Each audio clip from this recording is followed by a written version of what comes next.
Have you ever wondered how you would react in extreme circumstances? Could you imagine risking your own life so that others can survive? That was the choice many faced in Rwanda in 1994 when hardline Hutus set out to kill any Tutsis they could find. Here's one man's remarkable story.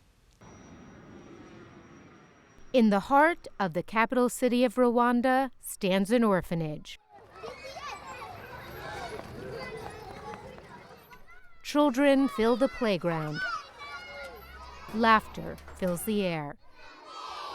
These boys and girls here are the responsibility of this extraordinary man. Orphanage director Damas Gasimba. It's a job he's never taken lightly, and one that was never more dangerous than 14 years ago when genocide swept this nation. In 1994, ethnic Hutu militia, armed with machetes, clubs, and spears, took over the streets of Rwanda, slaughtering minority Tutsis. Hutus, like Gasimba himself, were faced with an unimaginable choice: join the mobs or dare to protect their countrymen, even if it meant risking their own lives. Gasimba made his decision. He would defend the vulnerable, no matter their ethnicity. I see all the people in my own image. They have the same blood that I have. They can suffer as I can suffer.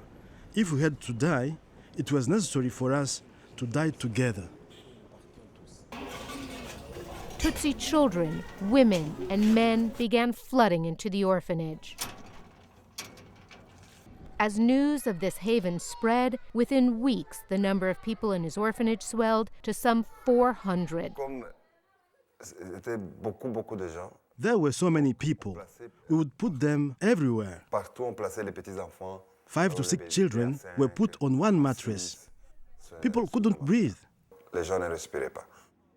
But they could not be allowed out.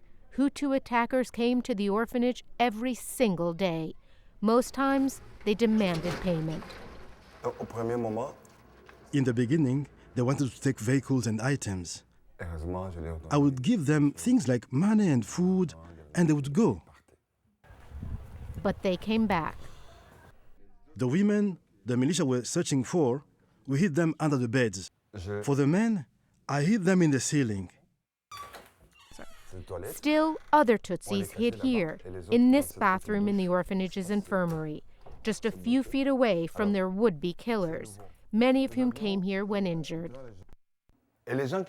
Those inside would listen as the militia would talk, saying that they were going to kill all the Tutsis.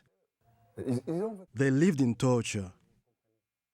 Nearly 3 months passed, and time was running out. With little left to bribe the marauding militia, they prepared to attack.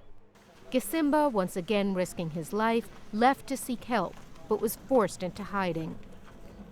And just when it seemed all hope was lost, an American relief worker, Carl Wilkins, appeared at the orphanage and saw some 50 militiamen swarming outside.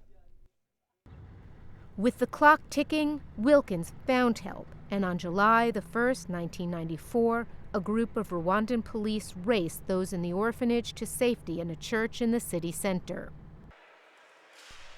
There they found Gasimba, and there they remained until the Tutsi-led Rwandan Patriotic Front seized back control of the country days later.